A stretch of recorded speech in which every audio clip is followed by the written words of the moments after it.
அனைவருக்கும் வணக்கம். நீதியின்படியும் தர்மத்தின்படியும் தீர்ப்புகளை வழங்கக்கூடியவங்க ராமநாதபுரம் மாவட்டத்தினுடைய மக்கள். மதுரை விமான நிலையத்தில் ஐயா ஓபிஎஸ் அவர்கள் செய்தியாளர் சந்திப்பில் சொன்னது. ஐயா ஓபிஎஸ் அவர்கள் எப்போது நாமினேஷன் செய்ய போகிறாங்க அதை பற்றி நம்ம பார்க்கலாம். அதிமுக இரண்டாக உடைபடுது. தொண்டர்களுடைய உரிமையை பூரா எடப்பாடி பழனிசாமி பறிச்சுக்கிட்டு போயிடுறாரு. எம்ஜிஆர் வகுத்த விதியை தலைகீழாக மாத்துறாரு.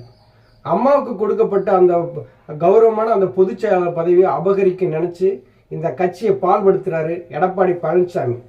தொண்டர்கள், அதாவது இந்தியாவில் எந்த ஒரு அரசியல் கட்சிக்கும் கொடுக்காத ஒரு உரிமையை புரட்சி தலைவர் எம்ஜிஆர் அவர் தொண்டர்களுக்கு கொடுத்தாங்க.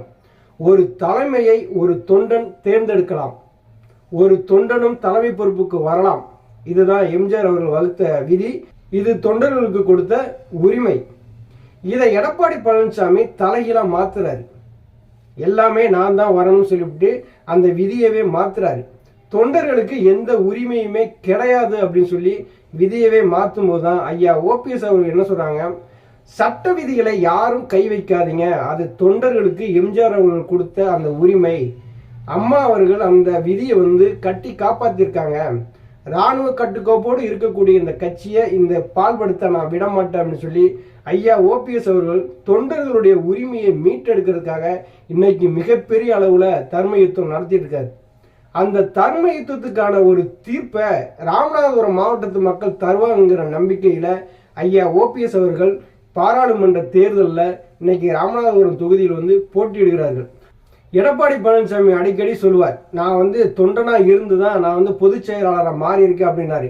இன்னைக்கு பொறுத்தளவுல எந்த ஒரு தொண்டனும் பொதுச் செயலாளராக வரவே முடியாது. 10 மாவட்ட செயலாளர்கள் வழிமொழியணும், 10 மாவட்ட செயலாளர்கள் முன்மொழியணும், 5 வருடம் தலைமை கழக நிர்வாகியாக இருந்திருக்கணும். இப்படி இருந்தா மட்டும்தான் பொதுச் செயலாளர் பதவிக்கு நம்ம போட்டி போட முடியும். எந்த தொண்டனுக்கு 10 மாவட்ட செயலாளர்கள் முன்மொழிவாங்க, 10 மாவட்ட செயலாளர் வழிமொழிவாங்க? அப்ப தொண்டர்கள்ட்ட இருக்கிற அந்த உரிமையை எடப்பாடி பழனிசாமி முழுவதுமாவே பறிச்சிட்டார். இந்த கழகத்தை மீட்டெடுக்கணும். இந்த கழகம் அதிகார துஷ்பிரயோகம் பண்றவங்க கையில போய் சேரக்கூடாது. தொண்டர்கள் கையிலேயே திருப்பி நம்ம கொடுக்கணுங்கிறதுனாலதான் ஐயா நடத்துற இந்த தர்ம யுத்தத்துக்கு தொண்டர்களுடைய ஆதரவும் நிறைய இருக்கு, பொதுமக்களுடைய ஆதரவும் நிறைய இருக்கிறது. ஐயா ஓபிஎஸ் அவர் எந்த காலத்திலுமே தொண்டர்களை பலிகடாக்க மாட்டாரு. என்னடா இது எல்லாருமே தொண்டன் தொண்டன் தொண்டன்னே பேசிட்டு இருக்கீங்கள அப்படின்னு நீங்க எல்லாரும் நினைக்கலாம். ஒரு தொண்டர்களுடைய உரிமையை மீட்டெடுக்கிறதுக்காகத்தான் இன்னைக்கு ஐயா களத்துல நிற்கிறாரு. ராமநாதபுரம் மாவட்டத்தினுடைய மக்கள் இன்னைக்கு நன்றி கடன் செலுத்துவதற்கு தயாராகிட்டாங்க.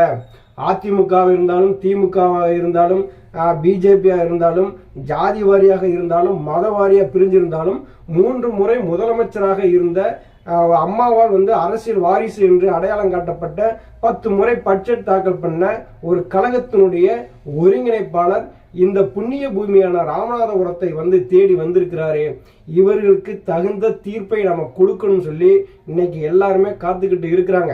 ஐயா ஓபிஎஸ் அவர்கள் நாமினேஷன் தாக்கல் பண்ணிட்டாலே 100% வெற்றி அடைந்து விட்டார். அப்படிதான் மக்களும் பார்க்கிறாங்க. ஐயா ஓபிஎஸ் அவர்கள் 25ஆம் தேதி வருகிற திங்கட்கிழமை காலை 11 மணிக்கு மாவட்ட ஆட்சியர் அலுவலகத்தில் வேட்புமனு தாக்கல் செய்ய போறாங்க. அன்னைக்கு ராமநாதபுரம் மாவட்டமே திருவிழா கோலமாகத்தான் காட்சியளிக்க போகிறது. வேட்புமனு தாக்கலின் போது கழகத்தினுடைய நிர்வாகிகள் அனைவரும் கலந்து கொண்டு சிறப்பிக்குமாறு அன்போடு கேட்டுக்கொள்ளப்படுகிறோம். நன்றி, வணக்கம்.